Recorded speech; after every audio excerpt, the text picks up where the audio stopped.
Yeah, I was just about to come find you. Let's see what it says.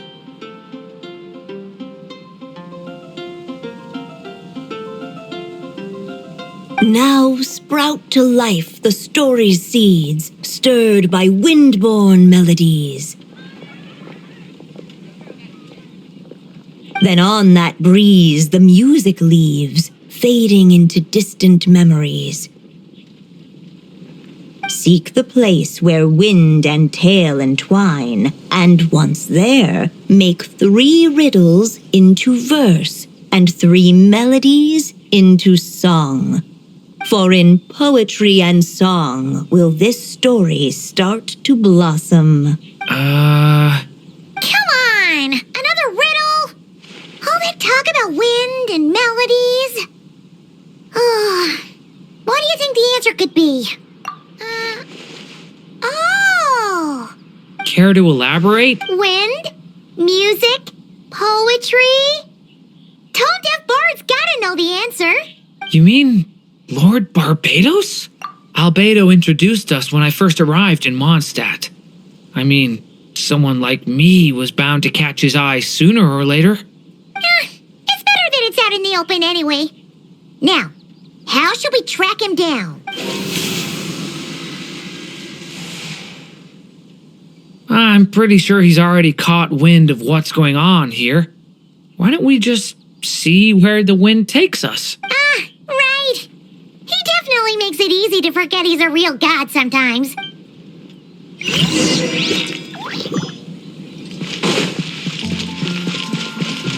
gonna sing it one more time.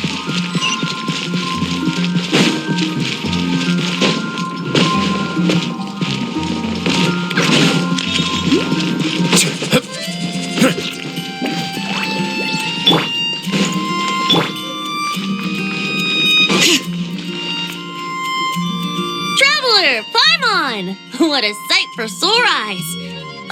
And the little dragon from the fairy tale world. I heard your voices calling out to me on the wind. Something about needing help with a riddle? Sorry to disturb you, Lord Barbados. Disturb me? Not at all! To tell you the truth, I'm just as curious about this riddle as you are. Let me take a look.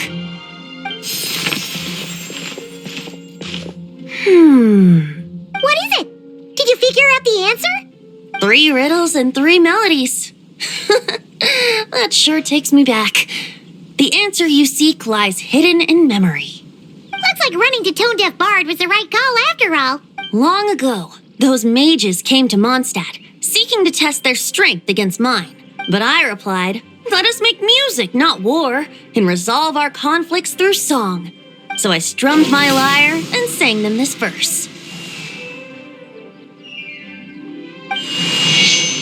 Oh wind, welcome now, my guests. Pass through verdant leaves unseen, where shape your formless self may take, and offer up a graceful scene, a fleeting gift for welcome's sake.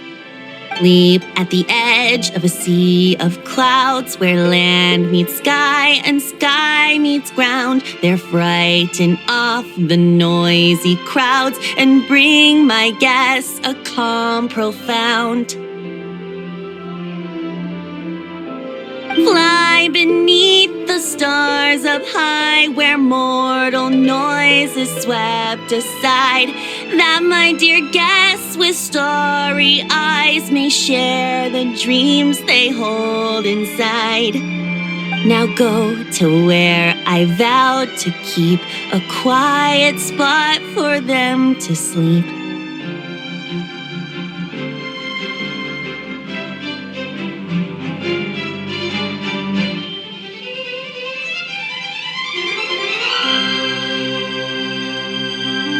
No clash, no contest bars the way, just tea and mirth to fill the day. There you have it, the 3 melodies.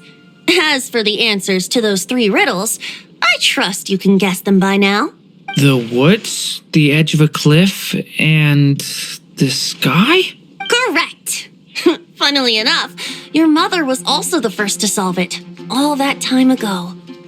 There must be some kind of special rapport between those who write stories and those who sing them. The woods, a cliff, and the sky. Oh! So that's where it is! I suppose the spot that answer points to is where you're headed next. But you should know, after solving my riddle, the mages even accepted my proposal and made that location their official meeting spot.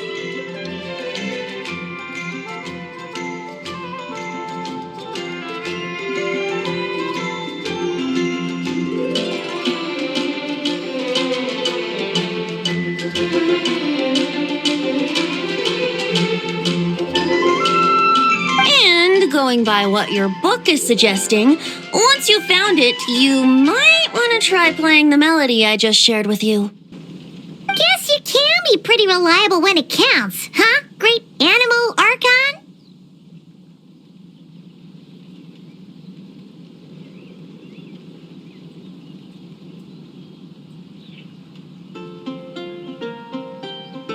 Thanks for the help, Lord Barbados.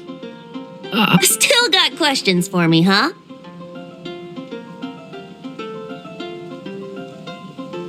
Yeah, you must have read countless tales in your time, being a wandering bard and all. In your experience, why might an author consider a story unfinished?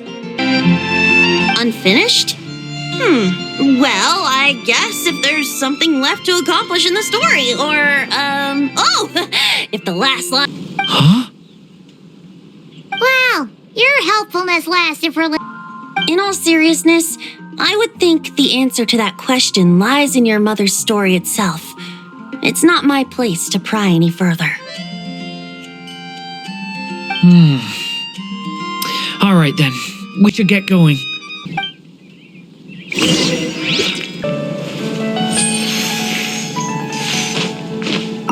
I wonder when their next meeting will be.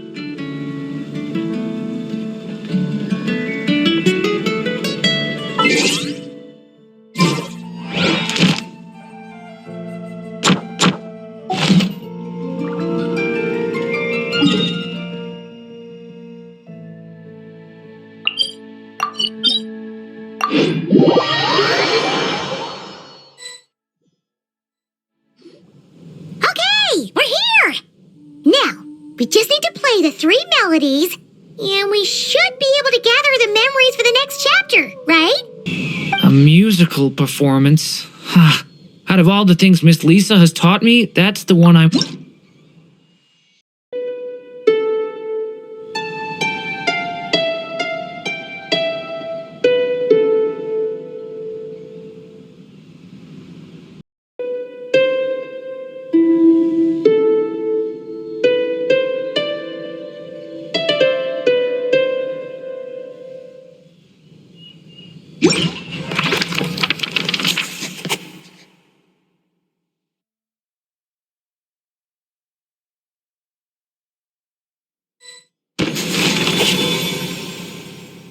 Even a war that shook the world could not halt the witches' gatherings.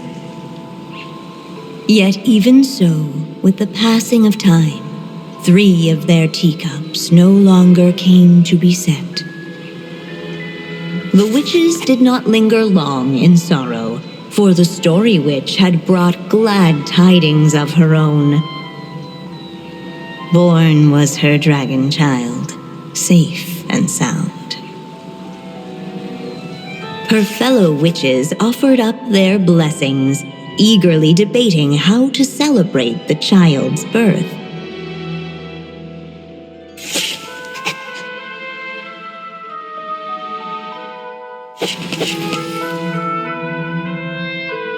In the end, they settled on the sweetest candy they could find.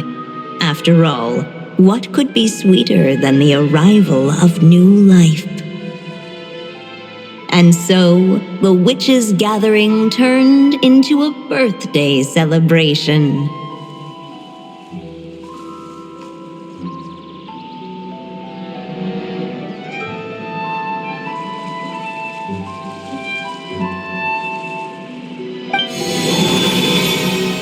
So, we're back in the story world. world, huh?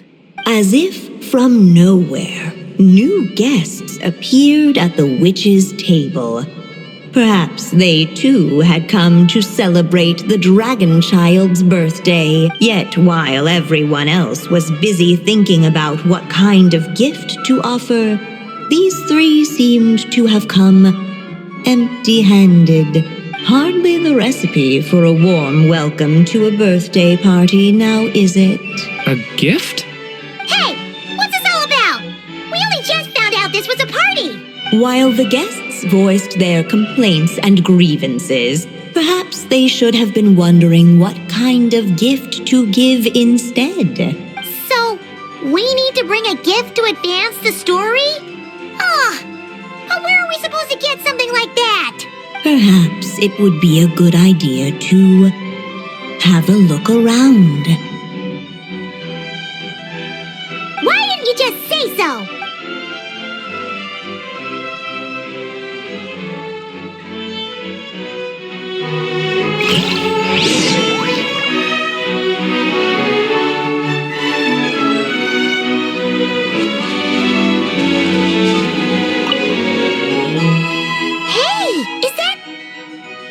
Other Durin?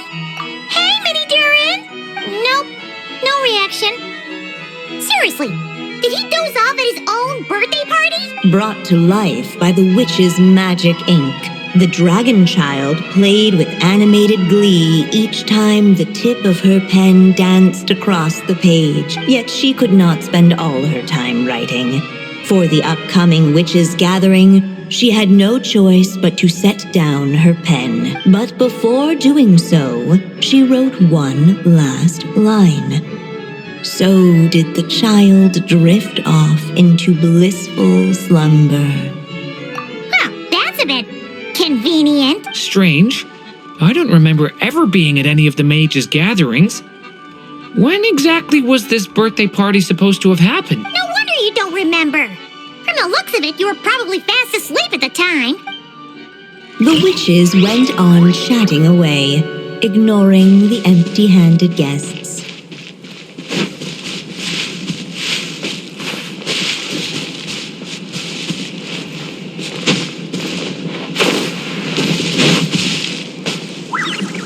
Hey!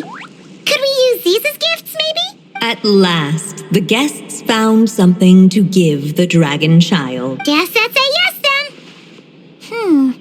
Which one should we go for? Still, the guests wondered, what kind of gift might the little dragon really want? Should they put a warrior's sword in his hand and send him out on an unstoppable quest to save the world? Or perhaps a wandering hero's slingshot and the promise of a life of endless, uncharted adventure? Or maybe even a scholar's tome and the chance to take on all the world's unsolved mysteries. Okay. Wow. That's a lot of pressure all of a sudden. Oh, yeah. Technically, we're actually picking a gift for you. So, which one would you prefer? You want me to choose? Wow, this feels kinda special. How come? For as long as I can remember, I've spent most of my time living in the stories my mother created. I always thought my mother had everything written out for me already, just like the toy figures in Constellation Metropole. What I wanted to do with my own future. That's something I've never really thought about. What did I want back then? This is the first time I've ever asked myself that question. Sounds like this is the perfect opportunity to answer it then. It's been a while since you left Simulanka, and after everything that's happened, it might be about time to start thinking about your future. Then let me give it some thought.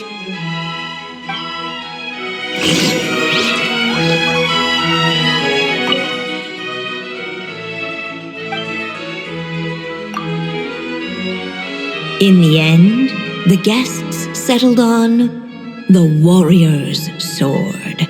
So, your dream is to become a warrior? I just really want to be able to keep people safe. If my time in Nodcry taught me anything, it's that a lot of problems in this world can only be settled by the strength of arms. As long as I can help people, that's enough for me. Really? But I don't think it's enough.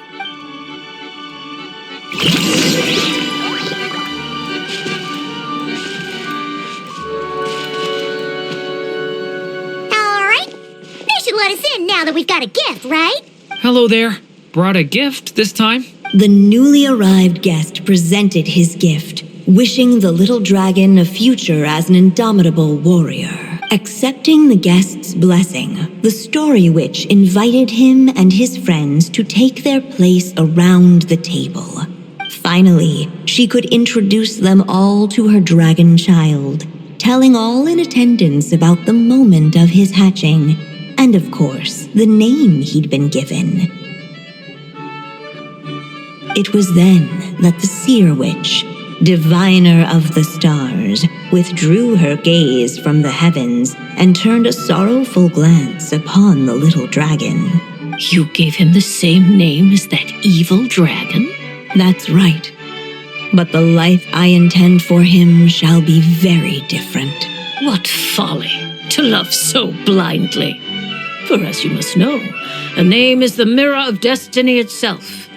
He who bears an evil dragon's name must also inherit the fate of its previous owner. His fate has been foretold. Then I'll rewrite it. The witches at the table fell silent, for they knew the seer witch's words had never once proven wrong.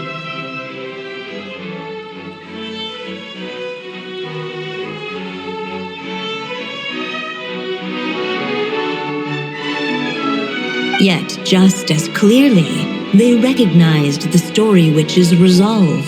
For there is scarce a force in this world more fearsome than a mother's love. At last, the merry witch stepped forward, dispelling the uneasy silence. So be it. Then we'll all lend a hand.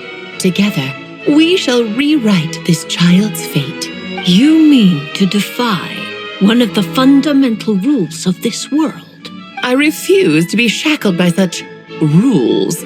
Besides, this is a witches' gathering, is it not? What could be more fitting a subject for this occasion than to defy them? Oh, sounds like an interesting experiment. I suppose, were we to succeed in this endeavor, we might bring a touch of wonder to this otherwise dreary sky of stars. The merry witch finally talked them all round, just like she had done many times before.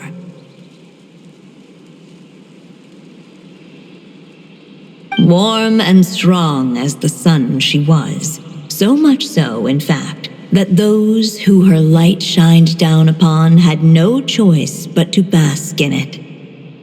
And so the witches readied their gifts, 3 marvels of the cosmos. For this child, I shall decipher the ravings of the heavens and lay bare before him the trickery of fate. For this child, I shall leave a formula powerful enough to unravel the very origins of this world, that he may seek another solution for the conundrum of his life. For this child, I shall call upon wondrous magic to make possible his impossible wish. All the story witch had was the pen in her hand, yet with the love that flowed from it, she resolved to bring forth a marvel of her own. For this child, I shall leave behind the last story I will ever write, and with it, a path to an ending yet untold. With the witch's blessings given and received, the little dragon's fate at last began to turn.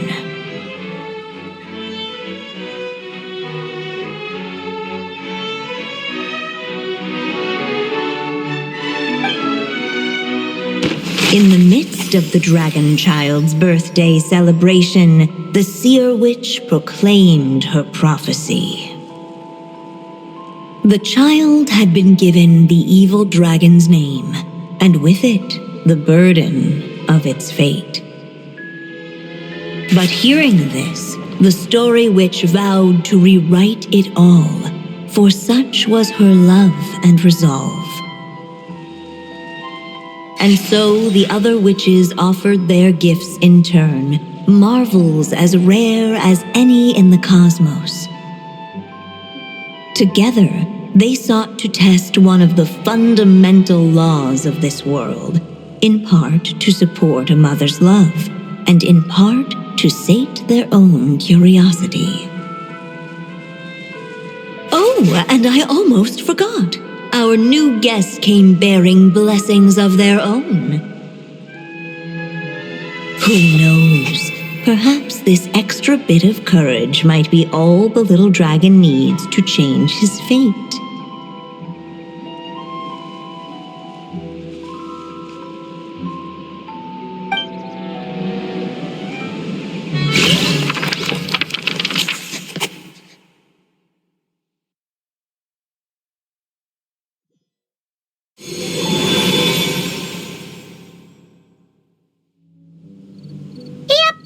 Looks like we've completed this chapter too. Those witches in the story were the mages of the Hexen Circle, right? They sure seem to care a lot about you, Durin. But, Paimon kinda had trouble following their conversation. Just a bunch of mystery, as usual. The evil dragon's fate. Oh, is that what you're worried about? But didn't we already take care of that?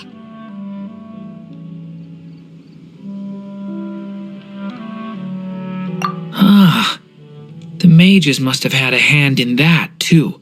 Also, I was just thinking, which part of the story are we even meant to be completing? Oh, it feels less like we're filling in the gaps and more like we're adding something new altogether. But we use the ink, right? And the book hasn't given us any more clues, so that must mean our task is complete. At least for now. Yeah, I guess we're doing something right.